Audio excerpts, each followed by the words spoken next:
Hello everyone, welcome to Gotham Education, Class 10th, Science Chapter 3, Metal and Non-Metal। Class 9th में हम metal और non metal को classify कर चुके थे। कौन से एलिमेंट मेटल और नॉन मेटल की प्रॉपर्टी शो करते हैं उसके बारे में हमने शॉर्ट में पढ़ा था, बट इस चैप्टर में हम डिटेल में पढ़ेंगे।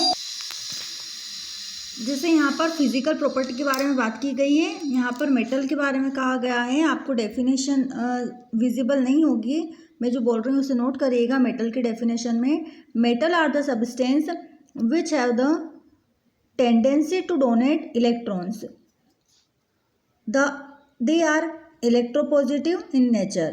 ठीक है, फिर से रिपीट कर रही हूँ। Metal are the substance which have to tendency to donate electron. Metal ऐसे सारे सब्सटेंस को हम कह सकते हैं जो इलेक्ट्रॉन डोनेट करने की कैपेसिटी रखते हैं। They are electropositive in nature, और इनके नेचर की अगर बात की जाए तो ये सभी इलेक्ट्रोपॉजिटिव नेचर को शो करती हैं। Metal conduct electricity and heat. Metal electricity और हीट को कंडक्ट करने की कैपेसिटी मेटल में होती है। Metal have 1, 2, 3 electron in their outermost shell. अगर मेटल की आउटर मोस्ट शेल की बात की जाए तो उनमें 1, 2 या 3 इलेक्ट्रॉन प्रेजेंट होंगे। लास्ट 9th में हमने आउटर शेल क्या होती है, उसमें किस तरीके से इलेक्ट्रॉन का डिस्ट्रीब्यूशन होता है उसके बारे में हम पढ़ चुके थे 9th में। तो जो आउटर मोस्ट शेल में अगर 1, 2, 3 एलिमेंट हैं मतलब वो मेटल है। ठीक है, तो मेटल का एक और आप प्रॉपर्टी याद रखेंगे कि आउटर मोस्ट शेल में उसमें इलेक्ट्रॉन 1, 2 या 3 ही होंगे। मेटल के एग्जाम्पल हो जाते हैं iron, copper, aluminium, magnesium, sodium and lead. ये सारे मेटल के एग्जाम्पल हैं। Metal in the pure state have a shining surface, this property is called metallic lustre. Metal की अगर हम प्रॉपर्टी की बात करेंगे तो अगर वो हम प्योर स्टेज में मेटल को देखते हैं तो शाइनिंग सरफेस उसकी होती है, उसकी जो सरफेस होती है वो हमें चमकती हुई दिखाई देती है। This property is called metallic lustre, और मेटल की ऐसी प्रॉपर्टी को मेटेलिक लस्टर कहा जाता है। You will find that metal are generally hard. The hardness varies from metal to metal. ठीक है, मेटल को अगर हम देखें तो वो जनरली हार्ड ही होती है, और अलग अलग मेटल की हार्डनेस की बात करेंगे तो उसमें उनकी हार्डनेस चेंज भी होती है ना। कुछ ज़्यादा हार्ड होगी, कुछ कम हार्ड होगी। यहाँ एक्टिविटी के थ्रू भी शो किया गया है स्टूडेंट। जैसे यहाँ पर आयरन, कॉपर, एल्यूमिनियम, मैग्नीशियम, इन चीज़ों को लेकर आपको उसको सैंड पेपर है ना, रेजमाल जो होता है उससे क्लीन करना है। तो क्लीन करने के बाद आप देखेंगे कि उनके ऊपर जो इम्प्योरिटी थी वो रिमूव हो जाएगी और उनकी सरफेस जो है वो चमकीली दिखाई देने लगेगी। इसीलिए यहाँ पर हम रीड कर रहे हैं metal in their pure state है वो शाइनिंग सरफेस। तो जब प्योर स्टेट में मेटल आती है तो उनकी जो सरफेस होती है वो शाइनिंग होती है।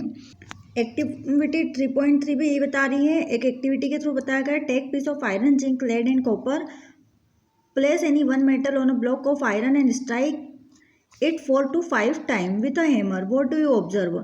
आपको इनमें से कोई भी एक मेटल को लेना है, उसको आपको हैमर जो हथौड़ा होता है उसकी हेल्प से उस पर स्ट्राइक करना है। आपने क्या ऑब्जर्व किया, रिपीट विथ अदर मेटल, और इसी को अदर मेटल के साथ भी रिपीट करना है। Record the change in the shape of this metal. तो इसमें भी क्या होगा, you will find that some metal can be beaten into thin sheet. आप देखेंगे कि जब आप हैमर से किसी मेटल को स्ट्राइक करते हैं तो वो पतली शीट में कन्वर्ट हो जाती हैं। This property is called malleability. ये आपकी डेफिनेशन पूछी जाती है स्टूडेंट, इसको अच्छे से याद रखें। मेलिएबिलिटी मेटल की ऐसी प्रॉपर्टी जो उसको पतली शीट्स में कन्वर्ट कर देती है उसको कहा जाता है malleability. Did you know that gold and silver are the most malleable metals. क्या आप जानते हैं ना, गोल्ड और सिल्वर जो होते हैं वो एक बहुत ही अच्छे मेलिएबल मेटल्स के रूप में जाने जाते हैं, है ना। एग्जाम्पल अगर आपसे पूछा जाता है मेलिएबल मेटल का तो आप गोल्ड एंड सिल्वर का नाम याद रखें।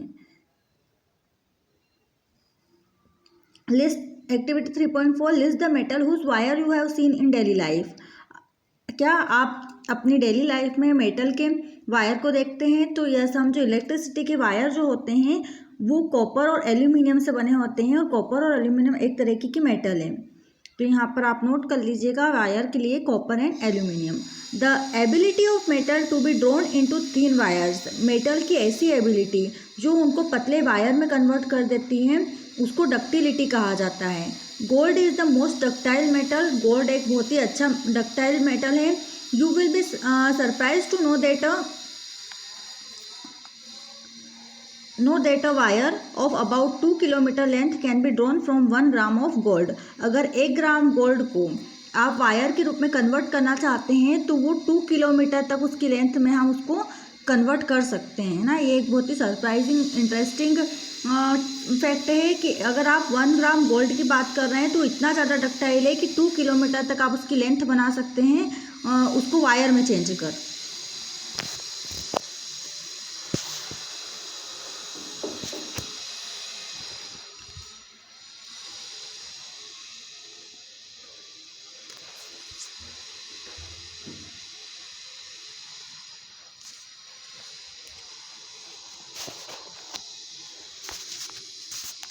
नेक्स्ट दिया गया है student, the above activity show that metal are good conductor of heat and have high melting point. The best conductor of heat are silver and copper, lead and mercury are comparatively poor conductor of heat. यहाँ पर आप पहले तो यहाँ activity दी गई है student, तो activity पढ़ लेते हैं। क्या कह रहा है, टेक एन एल्यूमिनियम और copper wire, claim the wire on a stand and shown in figure number 3.1। आपको एल्यूमिनियम या कॉपर में से कोई भी एक वायर लेना है और उस वायर को एक स्टैंड पर लगा देना है, जैसे आपको डायग्राम में दिखाया गया है। स्टैंड लिया, यहाँ पर ये है ना एक मतलब क्लैंप पर अटैच, वायर को अटैच करने के लिए यहाँ क्लैंप लगा दिया गया है। ये एक आपका फ्री एंड ऑफ वायर, एक वायर लगा दिया है हमने। वायर आपका मेटल वायर है या तो एल्यूमिनियम या कॉपर को यूज़ किया गया है। यहाँ आपने एक पिन फिक्स कर दी है और उस पिन पर आपने वैक्स लगा दिया है। Fix a pin to the free end of the wire using wax, heat the wire with a spirit lamp. अब वायर को आपको हीट करना है। यहाँ पर आपने बर्नर लगा दिया, स्प्रिट लैम्प लगा दिया है और उस पर फायर कर दिया है ना, उसको बर्न कर दिया है। तो जैसे यहाँ पर बर्नर जलने लगेगा, वायर के ऊपर क्या इफेक्ट होगा, बर्नर की हेल्प से जैसे ही यहाँ पर हमने फायर स्टार्ट किया तो यहाँ पर ये वायर के अंदर हीट कंडक्ट करने लगेगा वायर, और जैसे ही हीट कंडक्ट करने लगेगा यहाँ पर आपके ये जो पिन पर वैक्स लगा हुआ है ये मेल्ट होने लगेगा। तो इससे हमें पता चल रहा है कि हीट को कंडक्ट करने की कैपेसिटी हमारे कॉपर और एल्यूमिनियम में है। जो भी आप ले रहे हैं कॉपर या एल्यूमिनियम का वायर, उन दोनों में ही हीट को कंडक्ट करने की कैपेसिटी होती है। और इसीलिए इलेक्ट्रिसिटी और हीट दोनों ही कंडक्ट करते हैं। इसीलिए इलेक्ट्रिसिटी के वायर आपके कॉपर और एल्यूमिनियम से मोस्टली बनाए जाते हैं। आगे दिया, hit the wire with a spirit lamp, candle और burner near the place where it is clamped. What do you observe after some time, note your observation, does the metal wire melt. है ना, आपको देखना है कि आपका जो wire है वो मेल्ट हो गया या आपका वैक्स है वो, तो वायर में इलेक्ट्रिसिटी कंडक्ट होगी और जो वैक्स है वो मेल्ट होने लगेगा। तो इसी तरह से हम कह सकते हैं कि मेटल के अंदर हीट और इलेक्ट्रिसिटी कंडक्ट हो सकती है।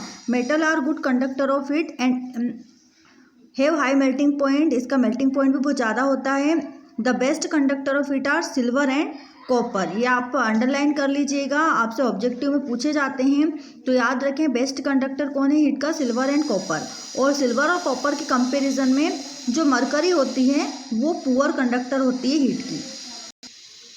मरकरी भी जो है ये तो एक तरीके की मेटल ही, बट उसके अंदर हीट को कंडक्ट करने की कैपेसिटी बहुत कम होती है। नेक्स्ट दिया गया है student, the wire that carry current in your home have a coating of polyvinyl chloride PVC और rubber like material. Wire electric wire coated with such substance, है ना, आपके यहाँ पर जो भी वायर होते हैं इलेक्ट्रिसिटी के, आप देखते हैं उसके ऊपर एक प्लास्टिक फाइबर जैसा कवर रहता है। तो एक सिंपल सा क्वेश्चन बन रहा है यहाँ पर। आप सभी जानते हैं कि अगर हम डायरेक्टली इलेक्ट्रिसिटी के वायर को टच कर लेंगे तो हमें करंट लगने का डर रहेगा, और इसी कारण उसके ऊपर कोटिंग की जाती है एक स्पेशल फाइबर की जिसका नाम है पॉलीविनाइल क्लोराइड PVC की। What happen when metal are strike a hard surface, do they produce a sound. ठीक है, उसके बाद आपने देखा होगा स्टूडेंट कि अगर मेटल को स्ट्राइक किया जाता है तो उसमें से साउंड भी प्रोड्यूस होता है। इसका एक सबसे सिंपल एग्जांपल आपके स्कूल की बेल होती है ना। जब अभी तो जैसे आजकल एक डिजिटल बेल भी लगने लग गई है, बट अगर हम पुराने टाइम में स्कूल की बात करेंगे, और आज भी बहुत सारे स्कूल में उसी बेल का यूज़ किया जाता है, तो वो जो बेल होती है उस पर आप जब स्ट्राइक करते हैं तो उसमें से आवाज़ प्रोड्यूस होती है। तो यहाँ यही पूछा गया है कि आपने क्या कभी नोटिस किया है, मेटल पर अगर हम स्ट्राइक करते हैं तो उसमें से आवाज़ प्रोड्यूस होती है।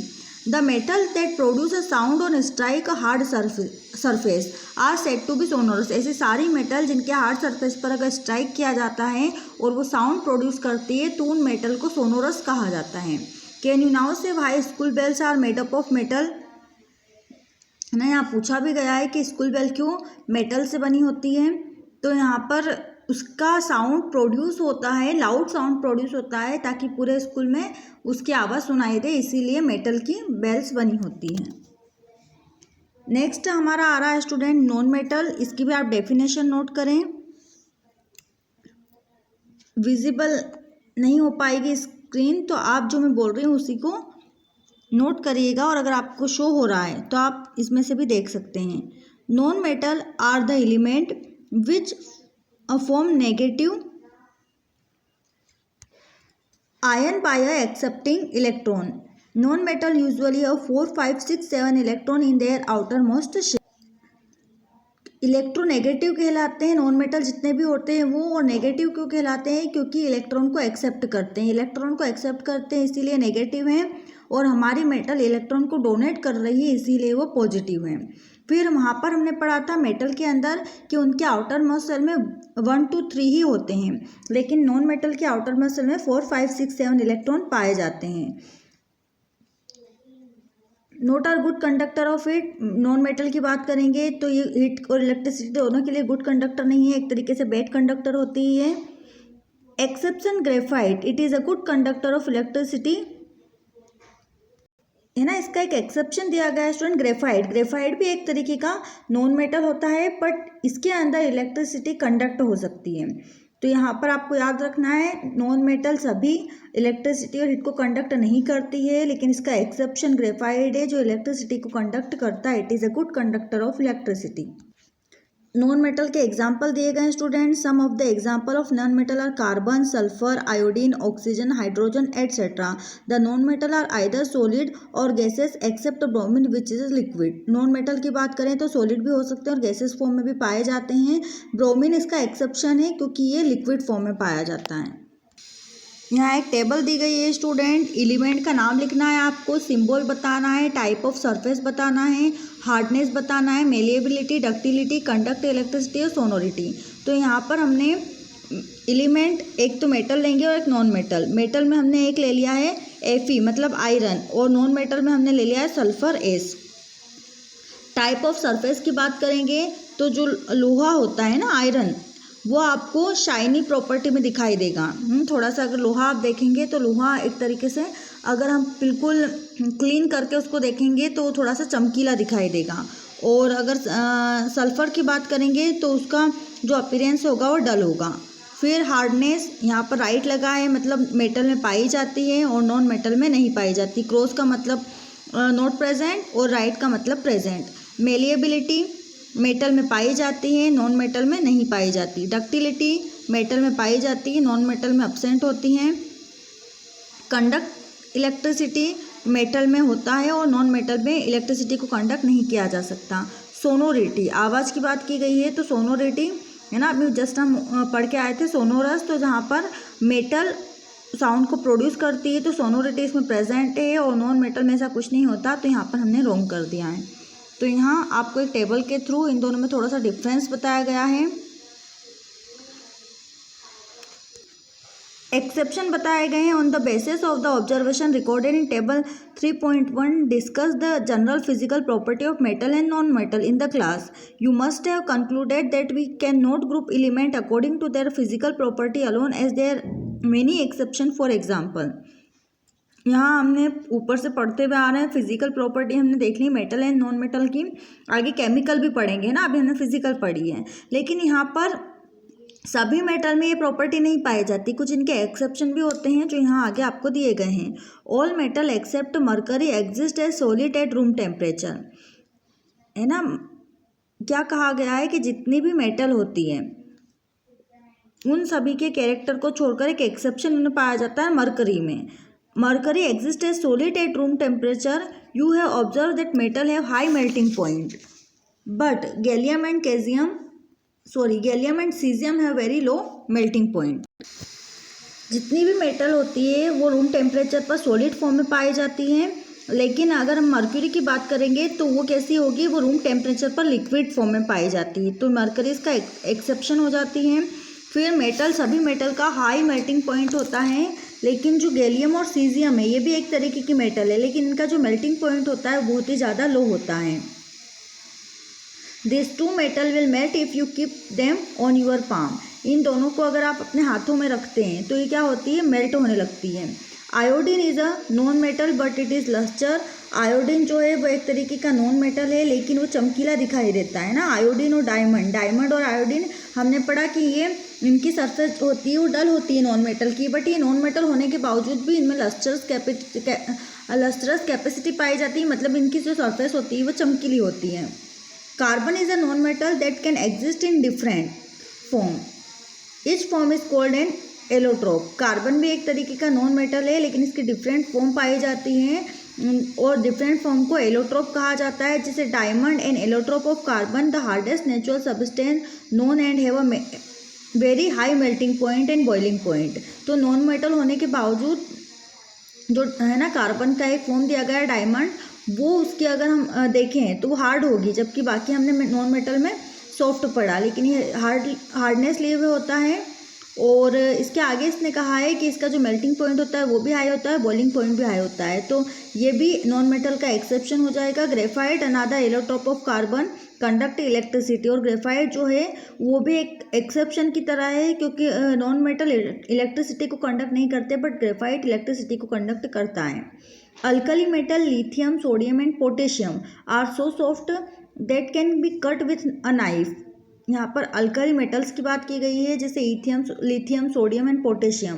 तो सोडियम के बारे में आपसे ऑब्जेक्टिव भी बनता है एमपी बोर्ड एग्जाम में। ये इतनी ज़्यादा सॉफ्ट मेटल होती है कि इसको आप नाइफ से इजीली कट कर सकते हैं। They have low densities and low melting point. इनकी डेंसिटी और मेल्टिंग पॉइंट दोनों ही बहुत कम होते हैं। तो ये कुछ एक्सेप्शन है जो आपसे ऑब्जेक्टिव बन सकते हैं इनसे, तो इसे आप एक बार अच्छे से रीड करिएगा।